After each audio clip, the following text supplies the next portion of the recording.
Good morning student. Next is orthogonal sphere.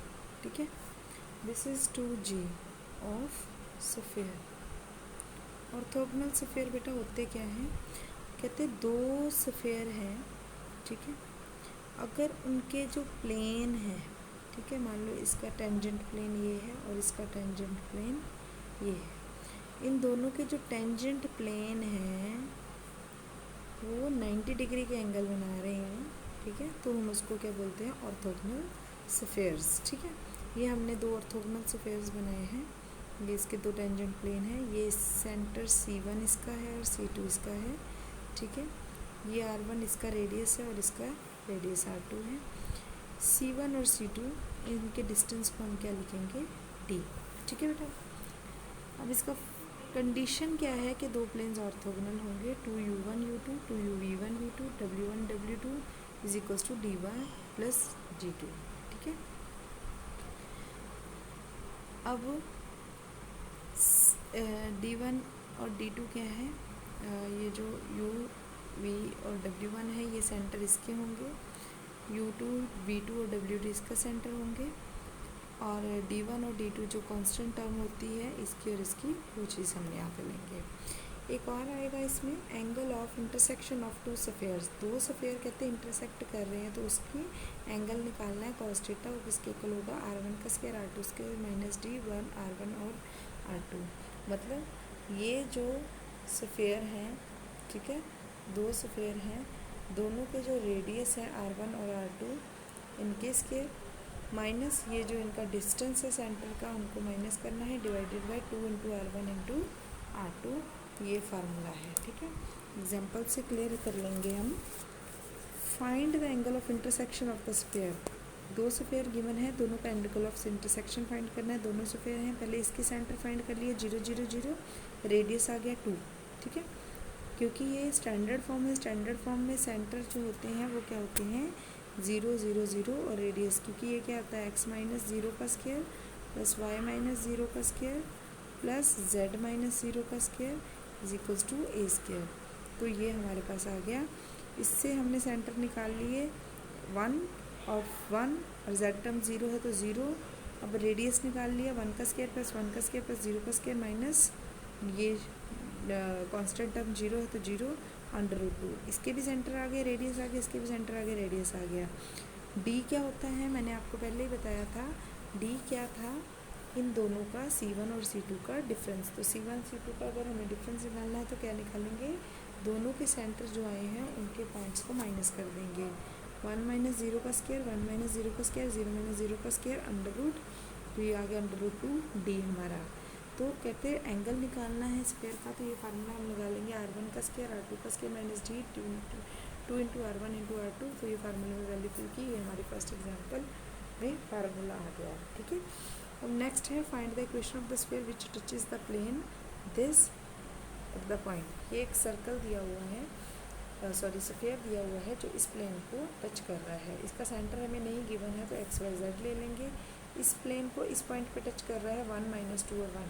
ठीक है, तो इसकी जो प्लेन की जो इक्वेशन हो नॉर्मल की, वो क्या बन जाएगी, x minus 1 is equals to y plus 2 is equals to z minus 1। अब इस प्लेन की इक्वेशन क्या गिवन है, 3x plus 2y minus z is plus 2 is equals to 0।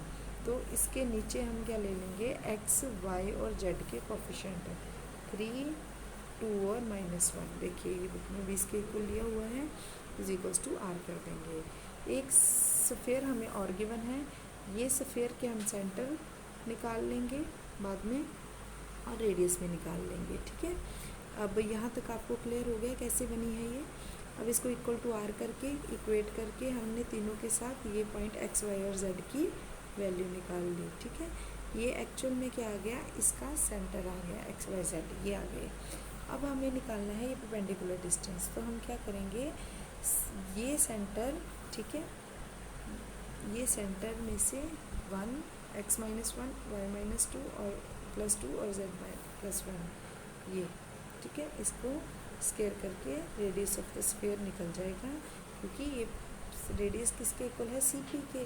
तो सी पी कैसे निकलेगा, दोनों एंड पॉइंट गिवन है तो लाइन का परपेंडिकुलर डिस्टेंस निकाल लिया हमने 14r। अब इसके सेंटर क्या आ गया एक्स वाई जेड और रेडियस क्या आ गया 14√14r। अब वो कहते हैं दो सर्कल जो है ऑर्थोगोनली टच कर रहे हैं तो r1 r2 और ये डिफरेंस कितना होगा d। अब सेंटर कितना दिया हुआ है एक्स वाई और जेड और C2 का सेंटर कितना है हमारे पास, ये जो हमें रेडियस गिवन है यहाँ से हम सेंटर निकाल लेंगे 2 3 और 0 आ जाएगा, 2 - 3 और 0 आ गया।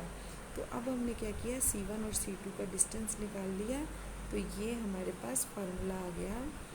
ये देखो ये क्या है, एक पाइथागोरस थ्योरम बन रही है, D और ये दोनों बेस इंटू परपेंडिकुलर r1 का स्क्वायर प्लस r2 का square is equals to d का स्क्वायर, परपेंडिकुलर्स का स्क्वायर प्लस बेस का square is equals to hypotenuse का स्क्वायर। ये है हमारा r1, यहाँ हमने निकाला था √14r।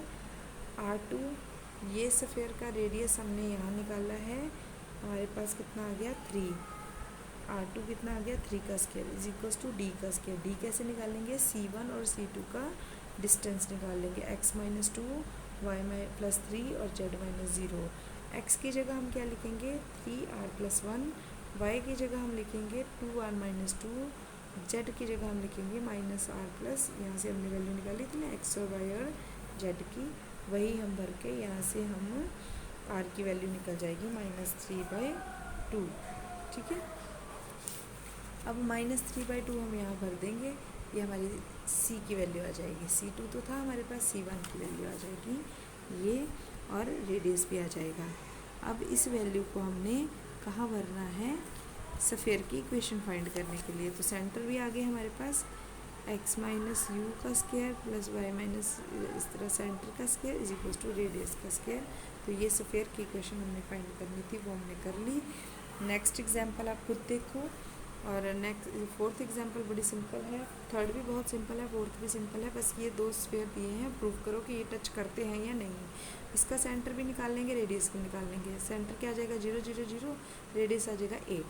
इसका सेंटर क्या आ जाएगा हमारे पास 12 15 और 6, ठीक है, और रेडियस कितना आ जाएगा, ये u² v² w² -400 का करके √5।